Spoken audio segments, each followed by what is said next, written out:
पिछली वाली वीडियो में मैंने आप लोगों को माप की विधियां बताई थी, तो आज मैं आप लोगों को बताऊंगी कि माप के प्रकार क्या है। माप के प्रकार कि माप कितने प्रकार से ली जाती है, किसी जॉब या पार्ट की माप हम कितने प्रकार से लेते हैं।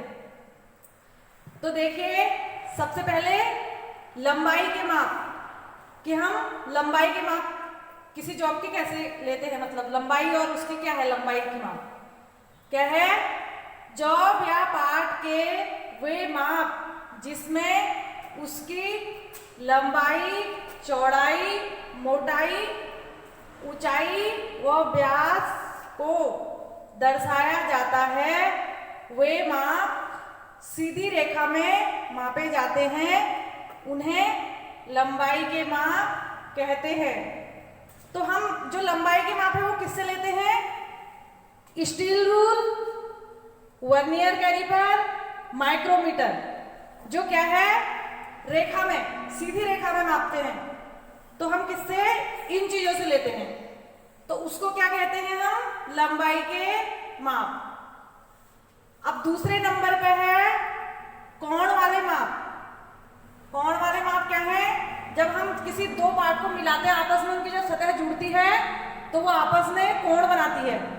किसी भी दो पार्ट को हम जोड़ेंगे तो वो आपस में कोण बनाएगी। तो क्या है? वही है कोण वाले माप।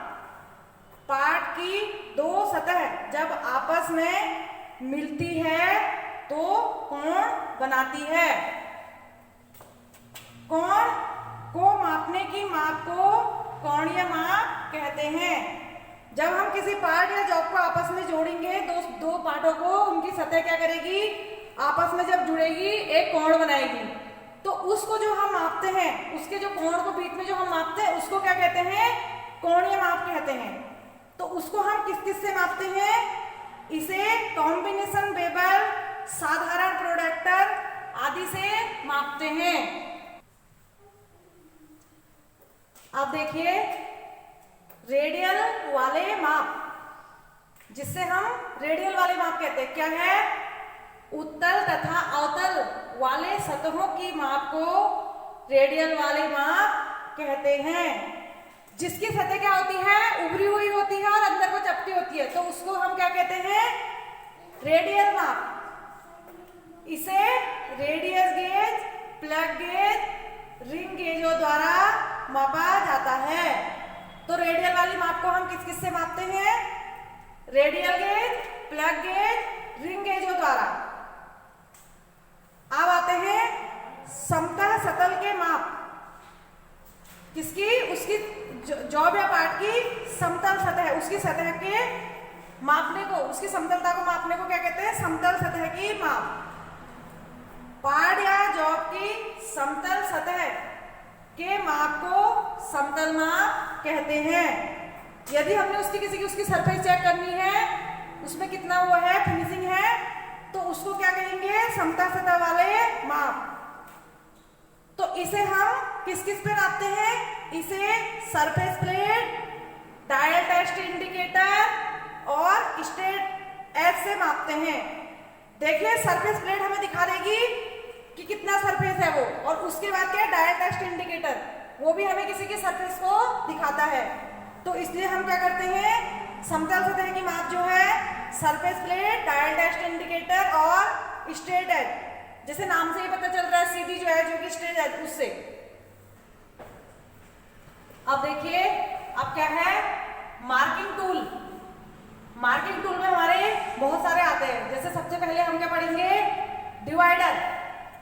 तो डिवाइडर क्या है? जैसे इसके नाम से ही पता चल रहा है कि धातु की सतह पर वृत्त चाप लगाने के लिए तथा इससे धातु की सतह पर कोण भी बनाए जाते हैं, और इसके द्वारा किसी रेखा को कई भागों में बांटा जाता है। जैसे कि देखिए, नाम से पता चल रहा है डिवाइडर का, ठीक है, बांटा जाता है। डिवाइडर का साइज खोलने के लिए स्टील रूल का सहारा लिया जाता है। देखिए, डिवाइडर का साइज खोलने के लिए स्टील रूल का सहारा क्यों लिया जाता है? क्योंकि ये क्या है? एक अप्रत्यक्ष मापी यंत्र है जो अपनी रीडिंग खुद नहीं देता है, तो इसके लिए हम क्या करते हैं, स्टील रूल का सहारा लेते हैं। ये किसका बना होता है, इसका मटेरियल ये माइल्ड स्टील का बना होता है। इसके देखिए जो पॉइंट होते हैं वो सीधे व तेज होते हैं तथा कैच और हार्ड किए होते हैं, किसकी बचाने के लिए, ताकि जैसे ये लोहे की धातु पर अगर काम करे तो इसकी जो वर्किंग पॉइंट है वो घिसे नहीं, तो इसलिए क्या होते हैं, हार्ड व कैच किए हुए होते हैं। इसका साइज रिविट या कील के केंद्र से वर्किंग पॉइंट तक लिया जाता है। देखिए दो पार्ट होते हैं जैसे इसके, तो उसको रिविट और कील के द्वारा जोड़ा जाता है। तो क्या होता है, जब हम इसका साइज लेते हैं तो जहां जैसे रिविट लगी है यहाँ, तो रिविट से नीचे तक जहां वर्किंग पॉइंट है, जो उसका काम कर रहे वाला पॉइंट है, उस तक क्या होता है, इसका साइज लिया जाता है। और ये क्या होता है, यह कौन किस में है, यह 150 mm या 6 इंच में उपलब्ध होते हैं, जो आजकल हम साधारणतः यूज में लाते हैं। तो क्या है, डिवाइडर क्या है, ये आप लोगों को मैंने अभी पढ़ा दिया डिवाइडर के बारे में।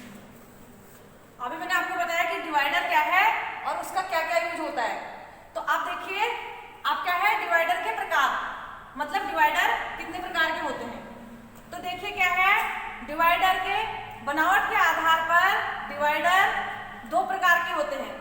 किसके आधार पर, बनावट के आधार पर। तो क्या होता है, नंबर 1 है फर्म जॉइंट डिवाइडर। आप देखिए जो फर्म जॉइंट डिवाइडर होगा वो क्या होगा, उसको जब आपस में उसको जब जोड़ा गया होगा तो कील या रिविट के द्वारा जोड़ा गया होगा, ठीक है। तो कील और रिविट के द्वारा जोड़ा गया होगा और इसको मतलब इतना इस तरीके से जोड़ा होता है कि सॉफ्ट ऐसा होता है, हम जहां पे उसको सेट करना चाहेंगे हल्का सा दबाएंगे तो उससे वो सेट हो जाएगा। तो वो क्या है, फर्म जॉइंट डिवाइडर होता है, कील और रिविट के द्वारा जोड़ा जाता है। अब क्या है, देखिए दूसरा है स्प्रिंग जॉइंट डिवाइडर। तो देखिए जो स्प्रिंग जॉइंट डिवाइडर होता है उसमें क्या होता है, रिविट और उसके द्वारा तो जोड़ा होता है, लेकिन उसमें क्या होता है, रिविट के क्या होता है, उसमें एक स्प्रिंग लगा होता है। तो स्प्रिंग के बगल में एक स्क्रू लगा होता है, तो उस स्क्रू की सहायता से हम क्या करते हैं, हमें उसको जहां पर एडजस्ट करना है, स्क्रू को हमने ऐसे घुमाया और उसको ढीला या टाइट, हमें जो भी जिस साइज में भी उसको हमने लेना होता है, तो उसके आधार पर हम उसको अपनी साइज के आधार पर क्या कर सकते हैं, एडजस्ट कर सकते हैं। तो वो क्या है, स्प्रिंग जॉइंट डिवाइडर, जो उसमें स्प्रिंग के नीचे जो स्क्रू लगा होता है और जुड़ा क्या होता है, वो भी रिविट और कील के द्वारा ही जुड़ा होता है। फर्क इतना है कि इसमें स्प्रिंग नहीं होता है और इसमें क्या होता है, स्प्रिंग होता है।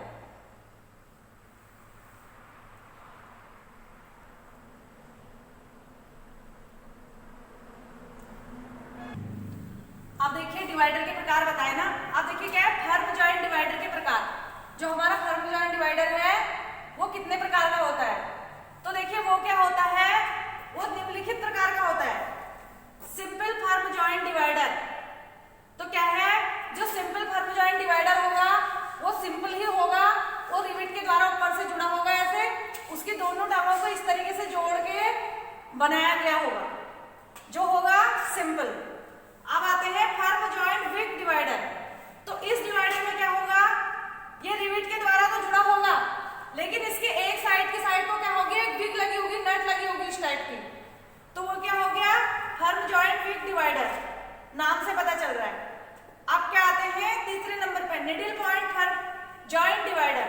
तो देखिए जो निडल पॉइंट है वो क्या होगा, जॉइंट वहां से ऐसे ऊपर से जॉइंट होगा रिविट के द्वारा, लेकिन जो उसकी वर्किंग पॉइंट, जैसे दोनों में दोनों वर्किंग पॉइंट बने होंगे, उसमें क्या होगा, निडल के आकार पे जो निडल लगी होंगी दो, तो वो क्या होता है, निडल पॉइंट